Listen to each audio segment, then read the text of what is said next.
जब वो क्रोधित होता है तो पेड़ उखड़ जाते हैं। जब वो रुक जाता है तो स्वर्ग के देवता भी घुटन से तड़पने लगते हैं। उनका नाम था वायु, हवा के देवता, प्राण के स्वामी, पवन देव। अब कल्पना कीजिए, इसी देवता ने एक दिन अपना पुत्र खोने के डर से पूरे ब्रह्मांड की सांसें रोक ली। इसी देवता ने एक दिन नारद मुनि के उकसावे पर सुमेरु पर्वत की चोटी तोड़ दी और एक नया देश बन गया। और इसी देवता ने 2 युगों में 2 ऐसे पुत्रों को जन्म दिया जो इतिहास में अमर हो गए। आज की इस यात्रा में आप जानेंगे वायु देव की वो कहानियां जो ग्रंथों के पन्नों में दबी रह गईं। ये उस देवता की गाथा है जो हर सांस में है, पर जिसे हमने कभी ठीक से जाना ही नहीं। तो बने रहिए हमारे साथ, क्योंकि आज हम जाएंगे उस अदृश्य शक्ति की दुनिया में जिसके बिना ये सृष्टि एक पल भी नहीं चल सकती। सबसे पहले बात करते हैं वायुदेव थे कौन।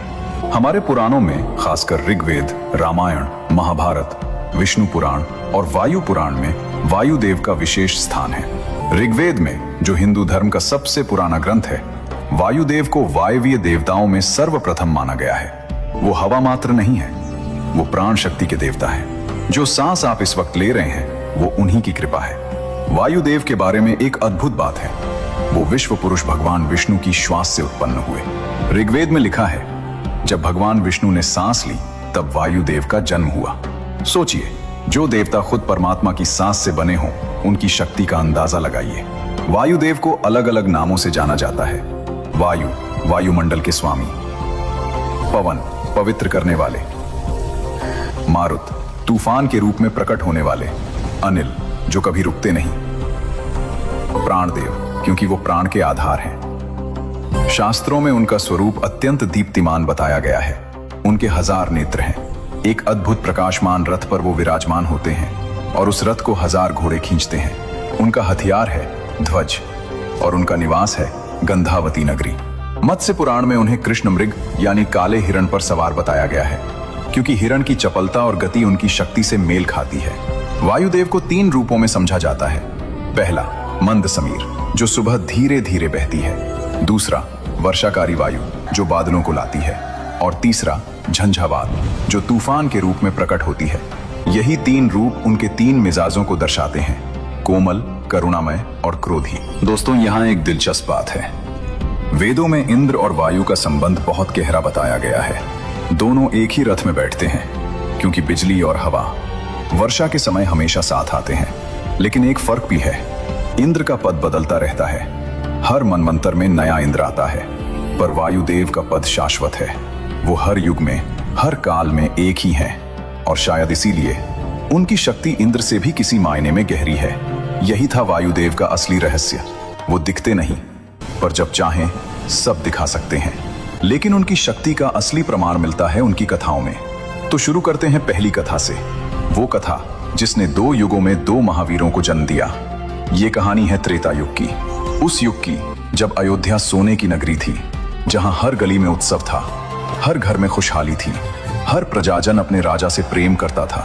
पर उस नगरी के राजमहल में एक गहरी उदासी थी। महाराज दशरथ, जिनके पास राज्य था, वैभव था, सेना थी, प्रजा थी, 3 रानियां थी, कौसल्या, कैकई और सुमित्रा। पर एक चीज नहीं थी, संतान। दरबार में जब बच्चों की किलकारी की बात होती, राजा का मन भारी हो जाता। जब कोई कहता युवराज, तो वो शब्द उनके सीने में चुभता। वो राजा थे, पर पिता नहीं बन पाए थे। यही दर्द उन्हें रात को सोने नहीं देता था। तब उन्होंने एक निर्णय लिया, महर्षि ऋष्यशृंग के मार्गदर्शन में पुत्र कामेष्टि यज्ञ करने का। यह यज्ञ कोई साधारण यज्ञ नहीं था। ये वो यज्ञ था जो हजारों साल में एक बार होता था, जिसमें देवता भी उपस्थित होते थे, जिसकी अग्नि सीधे स्वर्ग तक जाती थी। यज्ञशाला सजाई गई, मंत्रोच्चार शुरू हुए, ऋषि मुनियों की आवाजें गूंजने लगीं, आकाश में देवता झांकने लगे। दिन बीते, रातें बीती, और यज्ञ के अंत में अग्निदेव स्वयं उस कुंड से प्रकट हुए। उनके हाथ में था एक स्वर्ण पात्र, जिसमें दिव्य खीर थी। वो खीर जो सामान्य नहीं थी, जिसमें ब्रह्मांड की शक्ति थी, जिसमें देवताओं का आशीर्वाद था, जिसे पाने के लिए राजा दशरथ ने वर्षों इंतजार किया था। अग्निदेव ने कहा, राजन, यह लो, यह दिव्य प्रसाद है। इसे अपनी रानियों को दो और तुम्हारी इच्छा पूरी होगी। राजा दशरथ की आंखें भर आईं। उन्होंने कांपते हाथों से वो स्वर्ण पात्र थाम लिया। राजा दशरथ ने वो दिव्य खीर अपनी तीनों रानियों में बांटी। आधी भाग महारानी कौसल्या को, कुछ भाग कैकेयी को और शेष भाग सुमित्रा को। सबने प्रसन्नता से ग्रहण किया, सब खुश थे। पर उसी समय आसमान में एक चील उड़ रही थी। उस चील की नजर पड़ी उस खीर पर और पल भर में उसने झपट्टा मारा। खीर का एक भाग उसके पंजों में आ गया। वो चील उड़ी तेजी से आकाश की ऊंचाइयों में, उस भाग को लेकर जो शायद किसी और के लिए था। अब उधर किसी पर्वत की एक शांत एकांत गुफा में एक स्त्री तपस्या कर रही थी, माता अंजना। माता अंजना जो एक ऋषि के श्राप के कारण वानर रूप में जन्मी थी, जो मन से एक देवी थी, जिनकी तपस्या वर्षों से चल रही थी, जिनकी एक ही इच्छा थी, एक दिव्य पुत्र। वो हर रोज पूजा करती, हर रोज प्रार्थना करती और हर रोज आकाश की तरफ देखकर सोचती, कब आएगा वो पल, कब पूरी होगी मेरी इच्छा। और उसी पल वायुदेव वहां थे। वो उस चील को देख रहे थे, वो माता अंजना को देख रहे थे और वो समझ गए ये संयोग नहीं है, ये नियति है। वायुदेव ने अपनी शक्ति से उस खीर को जो चील के पंजों में थी हवा में ही थाम लिया। एक कोमल झोंके की तरह वो दिव्य खीर माता अंजना की खुली अंजलि में आकर गिरी। माता अंजना चौंकी। उन्होंने ऊपर देखा, कोई नहीं था, सिर्फ हवा थी। पर वो हवा कोई साधारण हवा नहीं थी। उनकी आंखें भर आईं, मन में एक अजीब सी शांति उतर आई, जैसे किसी ने कहा हो, तुम्हारी प्रतीक्षा समाप्त हुई। माता अंजना ने वो दिव्य प्रसाद ग्रहण किया। कुछ महीने बीते। उस पर्वत गुफा में एक प्रकाश फैला, एक ऐसी रोशनी जो सूर्य से भी तेज थी।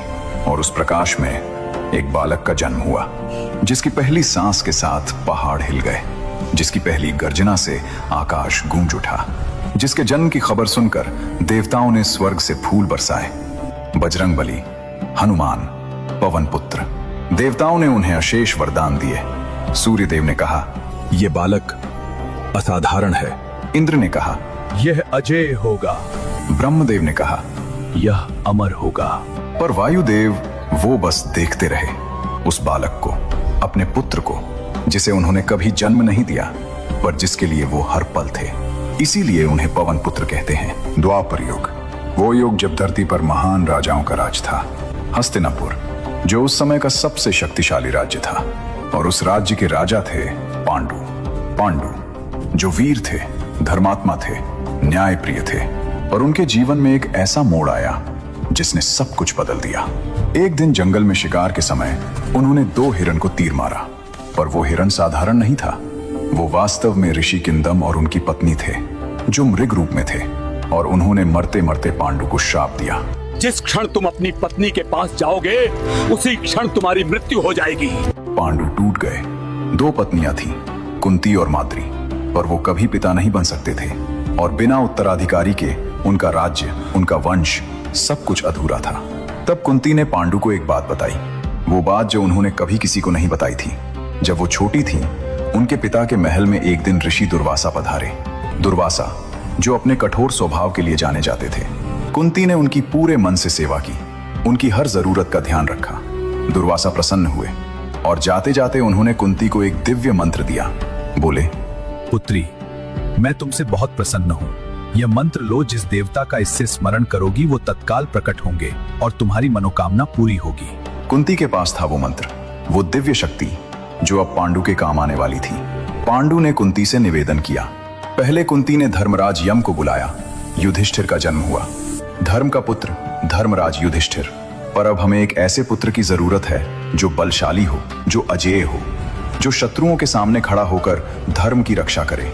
उस देवता को बुलाओ जो शक्ति के प्रतीक हैं, जो प्राण के स्वामी हैं, वायुदेव। कुंती वन में गई, एकांत में, जहां सिर्फ पेड़ थे, नदी की आवाज थी, पक्षियों का गान था। कुंती ने आंखें बंद की, मन को शांत किया और वो दिव्य मंत्र पढ़ा। पहले एक पल की चुप्पी, फिर एक हल्की सी सरसराहट, फिर थोड़ी तेज हवा, फिर पत्ते उड़ने लगे, पेड़ झुकने लगे, धूल और फूल एक साथ उड़े और फिर वायुदेव प्रकट हुए। उनका स्वरूप तेजस्वी, प्रकाशमान, अद्भुत, जैसे 1000 हवाओं का एक रूप।